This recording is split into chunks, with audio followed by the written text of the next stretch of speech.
Information shared on the following program is for general information purposes only. It does not constitute legal, tax, investment, or other advice, nor is it intended to recommend any particular investments, products, or financial instruments. Always seek advice from your financial advisor, attorney, or accountant with regard to investment, legal, or tax questions. What do you get when you mix a politician with a mathematician? Good intentions and unintended consequences. Welcome to the only show in the country dedicated to helping savers worry less about money, the Worry-Free Retirement, with your host, Tony Walker. If you got it, you don't need it. If you need it, you don't got it. You don't get it, shame on you. Funny, funny, funny what money can do. Them that have it, get more of it. The less they need it, the more they love it. And it sticks to them like glue.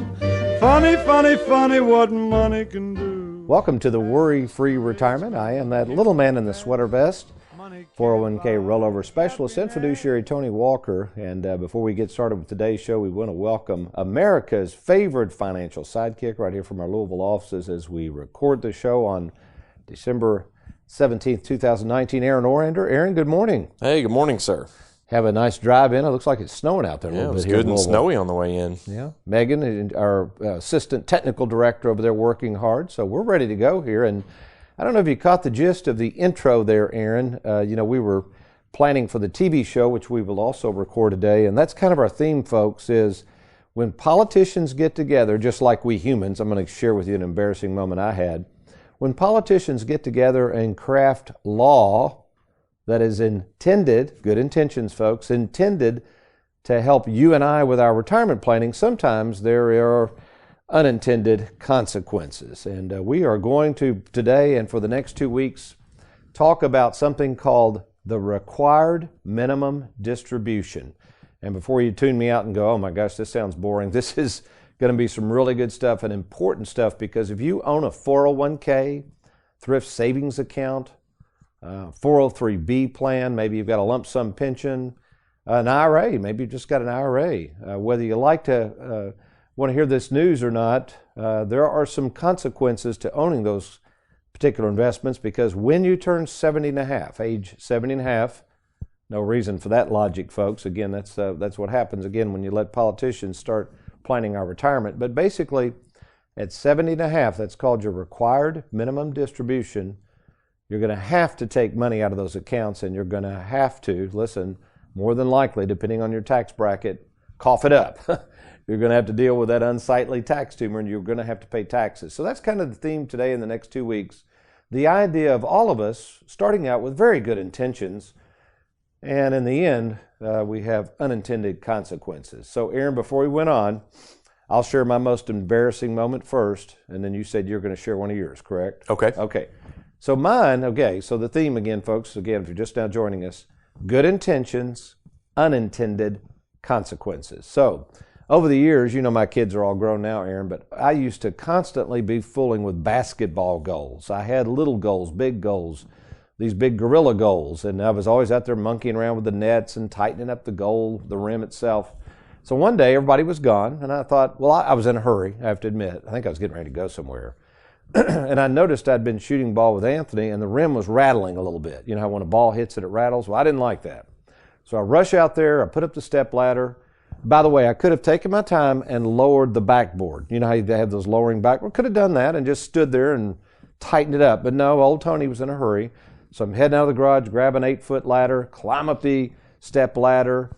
I've got my wrench in hand, and when I got up there, really where I positioned the ladder was not in a good spot. So I had to reach around the goal. Can you picture this, Aaron? I'm with you. Yeah, reaching around the goal, and I start yanking on that wrench and on that nut. Well, all of a sudden, the wrench slips off the nut. Remember, I've got one hand on the rim to hold my balance, the other hand on the wrench. Hits me square above the lip. I mean, hard. Literally, it knocks me back. Well, I grab the rim harder with my left hand, so I got the wrench in my right. The ladder flies out from under me. So I drop the wrench and I grab onto the rim with my other hands. You visualize Now you're Air Jordan, Air Walker. Air Walker. But it's not that simple because underneath me, the ladder is crashed and it's laying sideways, so I can't just drop. I'm looking there. Well, the first thing I do actually is I look around. Why do you think I looked around? See if anybody could help you. No, see if anybody See saw if anybody this. was watching you. Yeah, I was so embarrassed. I wasn't even concerned about the lip, which turned out to need 6 stitches, by the way. And so I'm trying to look down below me, and I finally just drop. And I spread my legs and luckily don't land on the ladder, and I didn't get hurt further, but I had 6 stitches. But I'm thinking, okay, good intentions. Went out there, got in a hurry, and almost literally killed myself.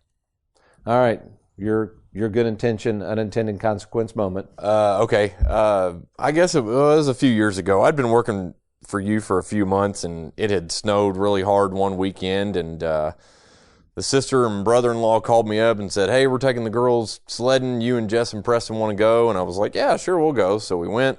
Oh, wait a minute. I think I remember this. You remember Go ahead. this? Now I'm remembering. Go ahead. Yeah. And my brother-in-law, had it was like a boogie board. It wasn't an actual sled. It was more kind of like a boogie board that, you use in the ocean, but it was good for sledding. So he kicked it over to me, kind of, goading me, kind of whatever, to try to stand on it and slide down. Oh my gosh. And no clue what I was thinking, but so I stood on it. I got about 5 feet, flipped right out from underneath me. I landed on my shoulder, which at the time I thought, I just, sprained my shoulder. I played basketball growing up. I've sprained my ankles 100 times. That's exactly what it felt like. So I get up and go over to this tree, and I'm holding on to it, trying to stretch my shoulder out, thinking I've sprained it. So, good thing is to stretch it. Jess and my sister were like, what are you doing? Stop. And I was like, no, I think I'm okay. Well, long story made short, we get home. I couldn't even get my clothes off. Jess had to cut my shirt off of me. And as soon as the shirt cascaded off my shoulder, I had this real big pocket right here where my shoulder was supposed to be. And I looked at Jess and went, oh, we need to go to the hospital. So I had dislocated my shoulder, but that's what I get for showboating. That's what I get for trying to be a hot dog. That is so not funny, but I forgot that happened to you right after we'd kind of started. We were supposed to be on TV the next day and everything. Right. I had to call you at, I think, 12 o'clock that night and was like, I'm not going to be in tomorrow. Oh, man. That's a good one. I forgot all about that. Well, and so, folks, what we're going to be talking about today is a bunch of politicians getting together in it was 86, I believe. 78 is when the politicians enacted into law the 401k, but it was actually in 1986 when they decided to make us start taking money out when we turn 70 and a half. So when I return, we're going to first make sure you understand a little bit about the government's history of doing retirement planning and how that's turned out so far, and why this recent bill that they've passed in Congress, it hasn't been voted on in the Senate, could be a real humdinger of good intentions and unintended consequences. You're listening to The Worry-Free Retirement. I'm Tony Walker. I'll be right back.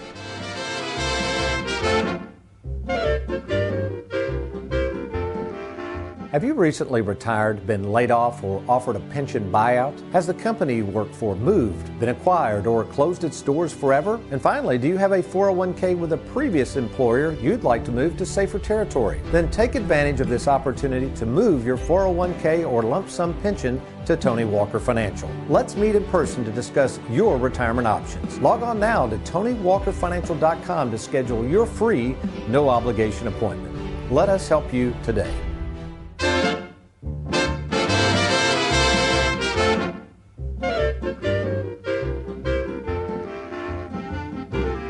According to an article written by Adam Kazda, I hope I'm pronouncing that right, it's spelled Kazda, entitled Social Security, Good Intentions, Unintended Consequences. According to Mr. Kazda, he did some research on this, and there is actually, we're going to talk about this on our TV show, The Worry-Free Retirement. We got a picture of this young lady, but the first ever beneficiary of the Social Security system was Miss Ida Mae. You like that name, Ida Mae? I don't know why I didn't. That's an old-timey name. Oh, I don't hear a lot of Idas anymore. Well, Ida Mae. You remember, everybody had two names back then. My mom was Evelyn Joe. That's what she went by. I think it's because they were calling kids in before it got dark. It just sounds a lot better to say, Ida Mae, get in here. Yeah, my grandpa was Mary, William David. Huh? William David. That was my grandfather. Yeah. And they usually went by both names. But anyway, So item A, check this out. Now remember, the Social Security system was enacted into law in 1935. Okay, so shortly after that, she apparently was the first one that ever filed a claim on Social Security in 1939. So she was the one that went and said, okay, give me my money. I guess I'm eligible for this stuff. Remember, nobody really knew much about Social Security. Her first check started on January 31st, 1940. Again, she'd only worked 3 years in the system. See, the system had just started, so she'd only worked 3 years. A whopping $22.54. That's how much she got paid. Now, here's what's interesting, though. If you go back and do the math, she had only paid in approximately $891 because she only worked about 3 years when the act was put in place, and then she retired. You following this? So $890 over 3 years? That she had paid. Okay. She had paid in while she was working. Now she's retiring. Well, guess item A lived till age 100. So she got to collect $22.54 for the rest of her life, totaling. This is what the Social Security benefit had to be. Now, this is why this is really bad math. She puts in $891. That's all she's paid in. Us, the taxpayers in the Social Security system, have to pay her back over $22,000 in benefits. Now, how long is that going to work? Nah, no. Okay, that is not going to work, folks. So it was the first sign that politicians make lousy mathematicians and should stay out of the retirement planning field, but that has not kept them from doing that. In fact, again, now we fast forward, so they're going to enact the 401k plan, 1978. What happened was everybody started moving away, the employers started moving away from the guaranteed pensions that they were providing. Quite frankly, employers didn't want to keep providing these pensions because just like the Social Security, a lot of risk. Again, what if people were like item A and they live a long time? That's risky. That means they're going to pay out more. That's why to this day, pensions have kind of gone the way of the dinosaur. Very, very few young people even know what a pension is. And the problem is we've got about $28 trillion that's locked up in 401ks and IRAs and 403bs. And with 10,000 baby boomers retiring each day, or at least hitting retirement age, we got a problem. We have the issue of taxation on all this $28 trillion. So the question is, Aaron, if we got $22 trillion in debt, and there's $28 trillion in these government-controlled qualified accounts, 401ks, etc., where might the government be able to go to get money to pay on this national debt? Right out of the 401k. Okay. So the RMD, folks, think what's happening here. Many of you are putting off enjoying your money. You've been duped into thinking this 70 and a half is the age that you begin to start taking it out. What I would say is if you're under 70 and a half, and we're going to go into this next week. By the way, next week we're going to cover what do you do to deal with the RMD before 70 and a half. Then the following week on this radio program, we'll deal with what do you do to deal with the RMD if you've already turned 70 and a half. But irregardless, if you have the 70 and a half age really was meant by the government. Again, they started this in 1986. They realized we just can't let people just keep deferring all these taxes. We need that revenue back. So what happened was they forced people, all of us, to start taking out. And there's some government tables on this. But wait, before we do this, Aaron, for the fun of it, I want to do something. Now, by the way, folks, I'm not saying we should have never created Social Security. I don't mean that. But here's what's interesting about Social Security. Employees have to pay in about 7.5%. You understand that, Aaron? That FICA tax, you see that on your payroll check that I pay you. Right. Okay. And you realize I have to match that, don't you? Okay. Do you know I have to pay 7.5% on your 7.5%? I've heard you talk about it before, okay. Yes. Well, it's very painful. The reason you don't probably understand, since you're not a business owner, you're probably thinking, well, whatever. But it's a big number. So Aaron, he pays in 7.5% every year, whatever wages I pay him. Then as his employer, I have to match that. So that's roughly 15%. So I'm going to use an example here. Let's say Aaron and Jessica, let's just for the heck of it say they're both 35, and they have a combined household income of $100,000 for the rest of their life. You with me on this, Aaron? I know this is not Charles. $100,000? You're going to pay me $100,000? All right. Well, we got joint household. We got it on record. Okay, go ahead. Joint. I knew you would say that. So, all right. So, but what if they didn't have Social Security? And what if we just took that same 15%, rather than putting it in the government's coffers, not knowing what's going to happen, and we invested on our own every year? That'd be $15,000 a year, 15% of $100,000 for 30 years. And let's say on average, Aaron and Jessica could get 5%. That means at age 65, at their disposal, Aaron, you all would have over $1 million at your disposal. That sounds nice. So now you're funding Social Security now. What is going to be, quote, at your disposal at 65? Can you take it out lump sum? No. What if you and Jessica pay into the system and both of you croak at age 70? What happens to all that money? Does it go to your kids? Nope, goes right back into the system. Back into the system. So Social Security, while it can help, and we have people, obviously we build that into your retirement income plan, but we see that it's not really was a very good system for Joe Lunchbox, and we see the problem as people live longer and longer, and as we have fewer and fewer workers, especially those that are making good wages to pay in that 7.5%, there is going to be a day of reckoning.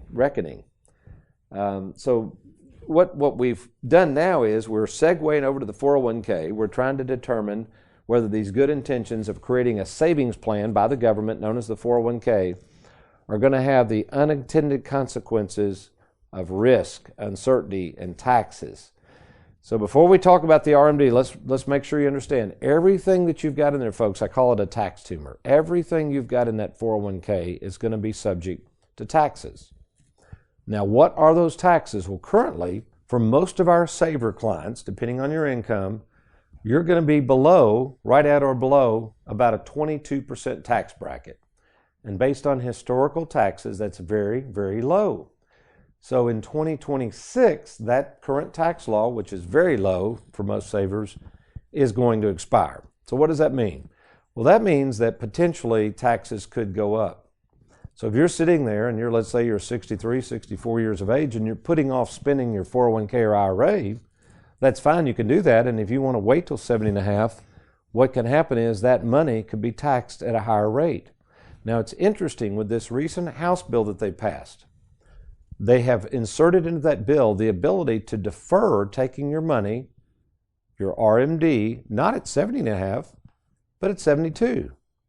Now, why in the world would they do that? Well, my thoughts are they're doing that because the tax rates are going to go up. That's my belief. If they encourage you to defer taking money out now or the next couple of years before 2026, and you say, oh gosh, great, I can put off the pain another 2 years, well, that's that more likelihood that you're going to be in a higher tax bracket. So this part of the bill was not a good part of the bill. I think to leave it at 70 and a half is fine. This is why I think they extended to 72. The second part of this bill that I have a real problem with, really concerned about. Let's imagine this. Let's say you're 70 years of age. You just started your required minimum distribution. Maybe you're single, and you die. What happens to that tax tumor? What happens to that 401k or IRA? Well, obviously you've got a named beneficiary. So that would go on to the named beneficiary, but that named beneficiary, if it is not a spouse, currently under the current law, can do what's called a stretch IRA, meaning they take the money out gradually over time, which allows them to spread the tax over their lifetime, which is very, very helpful if they want to do that. Right now, they're going to take that away from them. That advantage is gone, so what they've done is they've minimized the stretch IRA rather than for the rest of the beneficiary's life. That beneficiary is going to have to take that out in 10 years. Now, again, why would they do that? My belief is they want to do that because you've put off taking the money. We get back in a higher tax environment here in the next few years, possibly. Then you die. Then you leave it to the kids. Then they have to take the money out. They don't have a choice. And now with the new law, they're wanting them to take it out in 10 years, which is going to be a windfall of tax revenue for the government. So good intentions, maybe. Unintended consequences for you that are possibly very, very negative, absolutely. You know, by the way, if you would like to meet to just look at your 401k, IRA, thrift savings account, 403b, maybe you've got a lump sum pension that's available to you and you just want to sit down and visit with an experienced retirement specialist, why don't you consider giving us a call? The number is 877-499-9255. That's 877-499-WALK. Well, when we come back, another unintended consequence. I have not heard anybody talk about this unintended consequence with all these baby boomers hitting retirement. With the minimum distribution rules moved back to 72 and a half, with now the possibility that heirs, your beneficiaries, your children, will have to take this money out in 10 years, could all of this have an effect on the stock market? I truly believe it could, and nobody's talking about this issue, but I will. I'm Tony Walker. I'll be right back.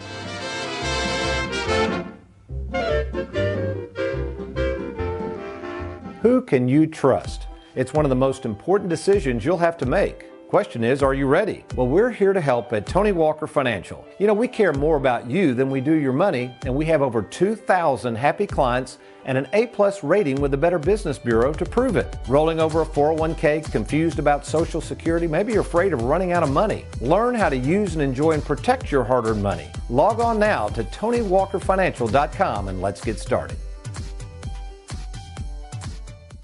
Worried about running out of money in retirement? For a limited time, 5-time author and retirement specialist Tony Walker is making available his latest book, Mailbox Money for Life. For your free copy, simply log on to TonyWalkerFinancial.com.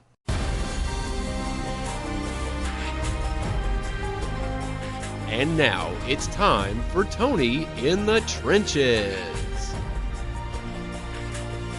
Our Tony in the Trenches question is, Tony, I'm getting ready to turn 70 and a half, and I have an old 401k that's still with a previous employer. And I also have 2 separate IRA accounts that I've saved over the years. When I turn 70 and a half, this person asked, do I have to take money out of all 3 accounts for the required minimum distribution, or can I take the RMD out of just one account? And this is a very good question, because the government, let me set the stage. This person has 3 different, basically, IRAs, 401ks, IRAs, same thing. So now they're 70 and a half, and the government shares the calculation. Each institution gets a notice saying, okay, pay up. We want that minimum distribution paid out so we can collect our tax revenue. The person does not have to do this. In fact, in our offices, Leanne Powell and Heather Hughes are in charge of what we call RMD planning. What we do every year for our clients at no cost or no additional cost to them, we look at their different IRAs, because through our split IRA concept, we generally have more than 2 IRAs per person, usually.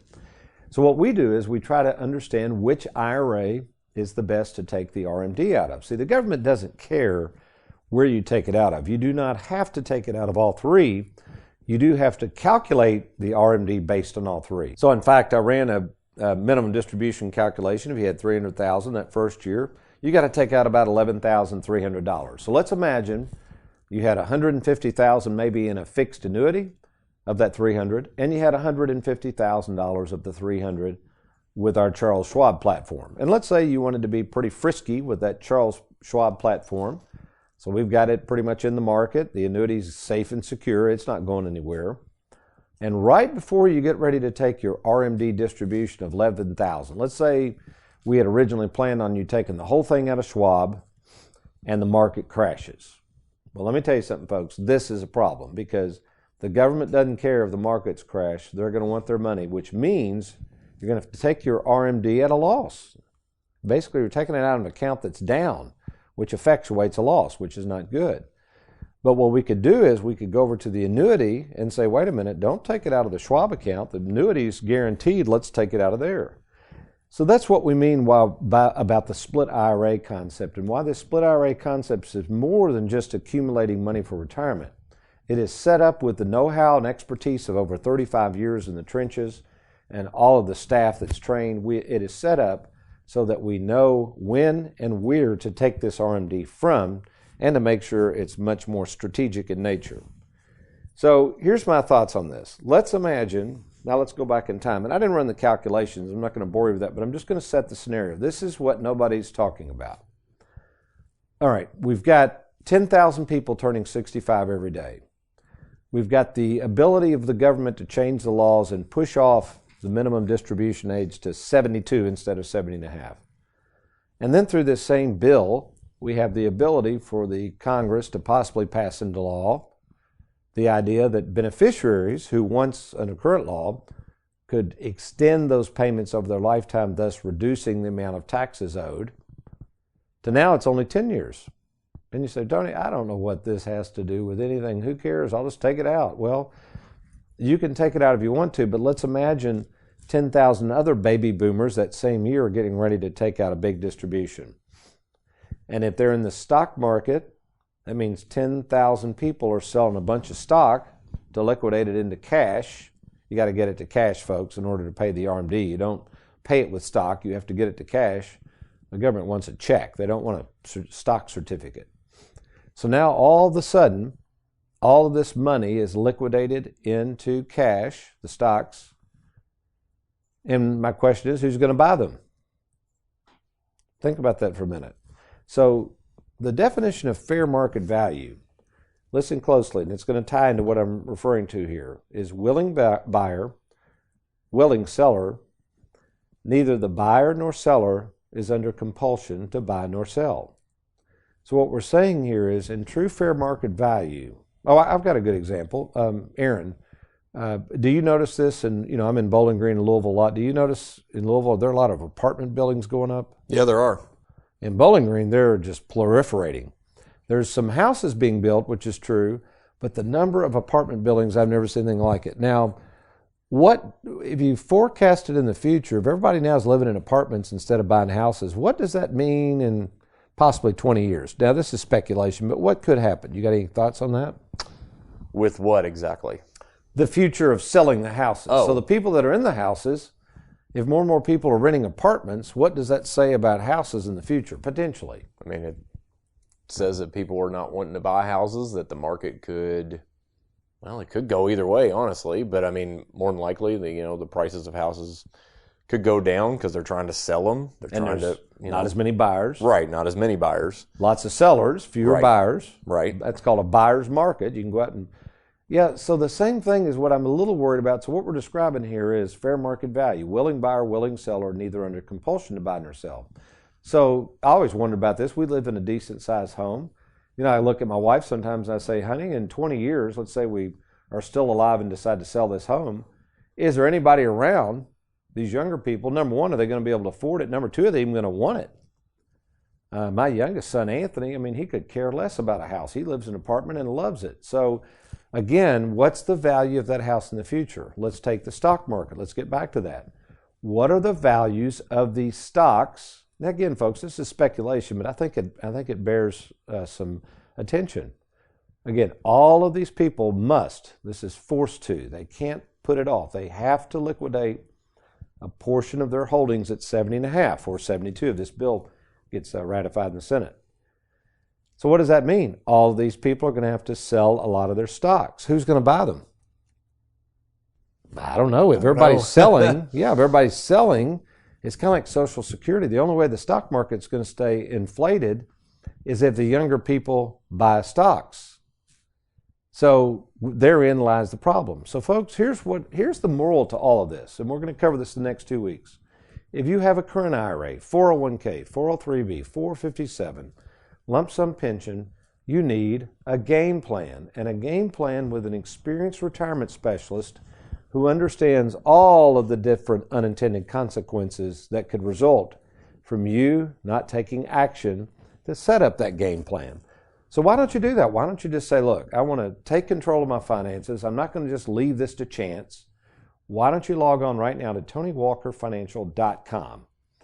Once there, what I'm going to suggest is you just click on that Let's Get Started button. That information is confidentially sent to our offices, and then we will arrange a time for either myself to talk to you by phone or meet in person at either our Bowling Green, Louisville, or Lexington, Kentucky offices. Do it today. Log on to TonyWalkerFinancial.com. Click on that Let's Get Started, or give us a call at 877-499-WALK, 877-499-9255. Well, I'm Tony Walker. I hope you've enjoyed today's show. Remember, next week we're going to dive into those under the age of 70.5 and give you some ammunition and strategies to help you deal with your tax tumor and your required minimum distribution. But between now and then, you remember, if all else fails, you be worry-free. If you got it, you don't need it. If you need it, you don't got it. You don't get it, shame on you. Funny, funny, funny what money can do.